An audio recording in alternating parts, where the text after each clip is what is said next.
যুক্তরাষ্ট্রের ভ্রমণ নিষেধাজ্ঞার তালিকা আরও সম্প্রসারণ করেছেন মার্কিন প্রেসিডেন্ট ডোনাল্ড ট্রাম্প। এবার সিরিয়া, ফিলিস্তিন সহ আরও ৬০টি দেশের নাগরিকদের উপর পূর্ণ নিষেধাজ্ঞা এবং ১৫টি দেশের উপর আংশিক নিষেধাজ্ঞা আরোপ করা হয়েছে। ফলে পূর্ণ ও আংশিক নিষেধাজ্ঞার আওতায় থাকা দেশের সংখ্যা ১৯ থেকে বেড়ে দাঁড়ালো ৩৯-এ। ১৬ ডিসেম্বর প্রকাশিত নতুন তালিকায় পূর্ণ ভ্রমণ নিষেধাজ্ঞা পাওয়া ৫টি দেশ হল বুর্কিনা ফাসো, মালি, নাইজার, দক্ষিণ সুদান ও সিরিয়া। পাশাপাশি লাওস ও সিরিয়া লিওনকে যুক্ত করা হয়েছে, যাদের উপর আগেই ছিল আংশিক নিষেধাজ্ঞা।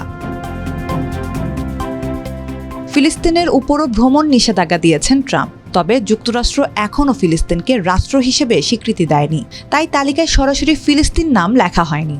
এমনকি অধিকৃত ফিলিস্তিনি ভূখণ্ড শব্দ ব্যবহার করেনি ট্রাম্প প্রশাসন।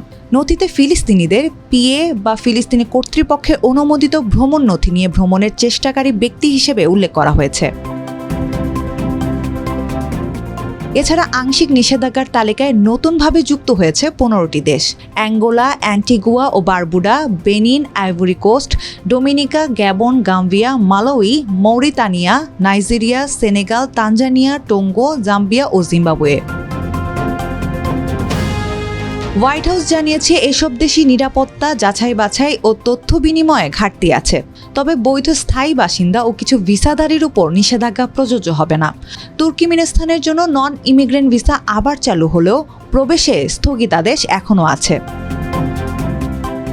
সম্প্রতি ওয়াশিংটন ডিসিতে গুলিতে ২ ন্যাশনাল গার্ডের সদস্য আহত হন।